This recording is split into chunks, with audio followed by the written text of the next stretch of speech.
watching the Daisy Cousens Show. Well, it is bad news for the Jewish community in Australia this week when, in a scandalous move, Anthony Albanese's Labor government has switched its vote in the United Nations to support Palestinian statehood and demand Israel's withdrawal from what is known as, quote-unquote, the occupied territories. This is a completely grotesque move and should outrage anyone who is reasonably minded. And fortunately, what we have here tonight to talk about all of this and more is President of the Australian Jewish Association, Dr. David Adler. David, it is so good to have you on the program. I'm so glad you could come on to talk about this. I hate this move by the Albanese government. Tell me, how is it affecting the Jewish community in Australia? Daisy, we hate it as well. We didn't expect that we would have an Australian government, even a Labor government, that would turn against our only real ally in the Middle East, Israel, and dump the Jewish community in Australia. It's been absolutely dreadful. Anybody with a modicum knowledge of history would know that the Jewish people have thousands of years of history in the land of Israel, well before Islam existed, even before Christianity existed. And this ridiculous term, occupied territories, includes areas like Judea and Samaria, the biblical heartlands for the Jewish people. It includes the old city of Jerusalem and even the Jewish quarter and the Western Wall. This is what Penny Wong has directed Australia to vote against, to say no, and to reward the terrorism which we've seen, some of the worst terrorism in modern history. And it's going to have dreadful implications for Australia, both domestically and internationally, in our view.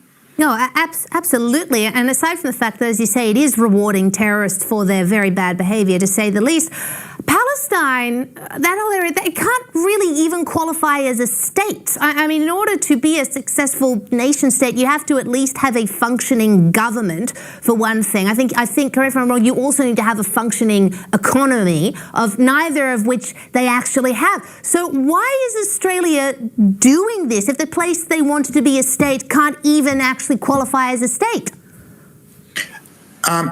Daisy, it's worth making the observation they don't want a state. Neither the Jews nor the Arabs want a state, for quite different reasons. The Jews don't want it because they don't want to create a new giant Gaza, which would be a terrorist hub, because we know that all the polls show that Hamas and other radical Islamist organisations are the most popular and would get elected should there be an election. The Arab Palestinians, on the other hand, don't want a state because they don't want to live alongside a Jewish state called Israel. What they want is Israel eliminated. So the only reason we can think that this is happening is because, as you know, we have a federal election within about 6 months, maybe a little less.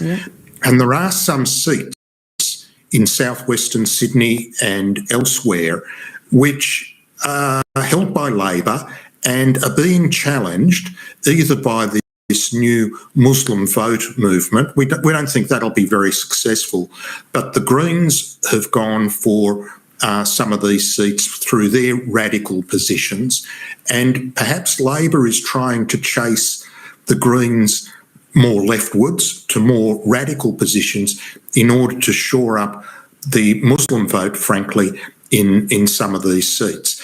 We think it's being driven by grubby domestic politics rather than what is correct or what is in Australia's national interest. Yes, that would certainly be my guess. It just smacks of politics here. And, you know, as you say, I don't know how strong the Muslim vote movement is going to be either. I don't think they have the numbers here, but still the government is indulging in this. It's just appalling. And not only that, this is going to drive us even further away, not only from Israel, obviously, but also from the USA.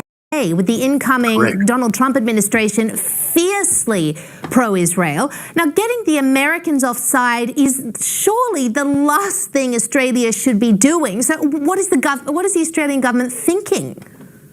Well, two things worth observing here. First is that even the Biden-Harris administration, which is actually not known as a right-wing reactivist government, they didn't go down this path. They voted against the recognition of a pseudo-Palestinian state.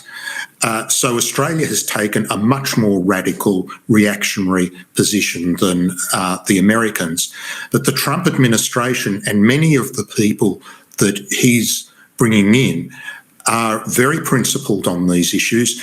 They know about security. They know about combating terrorism. Some of them are actually quite learned in foreign policy.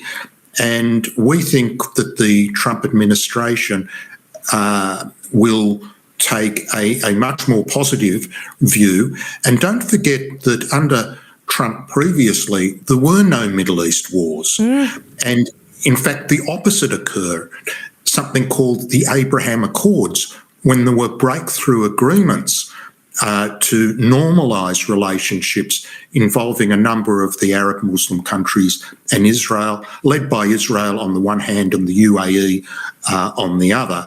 And hopefully we can actually see that there can be some further peace building. The majority of Arab countries do not want to go down the radical terrorist pathways that some do, the Iran-driven movement, if you like.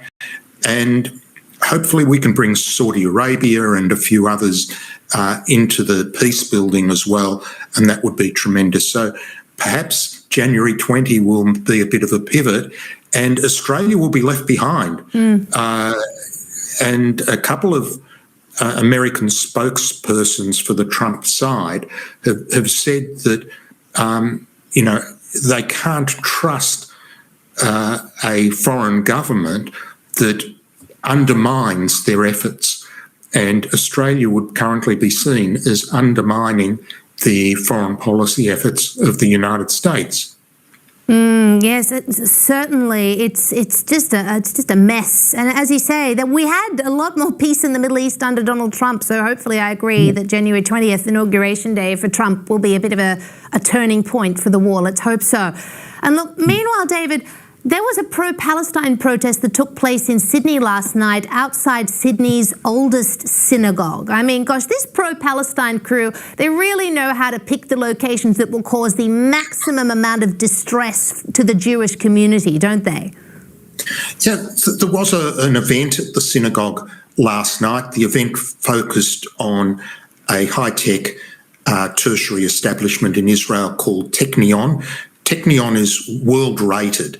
It's got a number of Nobel laureates amongst its alumni.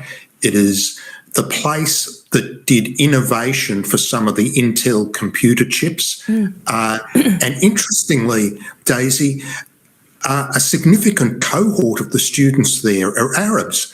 These people should be celebrating, not opposing the innovation that's happening, because Technion provides a world-class education to many Arabs so that they can improve themselves. But to do this protest outside a synagogue, for a while it was locked down. The Jewish people in that synagogue, under police direction, were not allowed to exit once the function had finished for fear for their safety on the streets of Sydney. That's the world we live in. We're hoping that there is a majority of reasonable Australians that have frankly had enough of this, that are not extremist anti-Semites, that are not haters of Israel, whatever your view of the Middle East politics is. And I guess most Aussies, it's not their bread and butter. So we're holding on to the hope that what we're seeing on the streets at the moment is not representative of Australia. I hold up that hope too. I don't think it's representative of Australia. I think most Australians are reasonable. We saw that with the voice vote last year. Most of them actually are reasonable, and I don't think most of us would truck with that kind of horrible stuff, shall we say. David Adler, Dr. David Adler, it is so fantastic to have you on the show. All the very best. Thank you for all the work you do, and we will certainly speak to you again soon. Thank you so much, Daisy.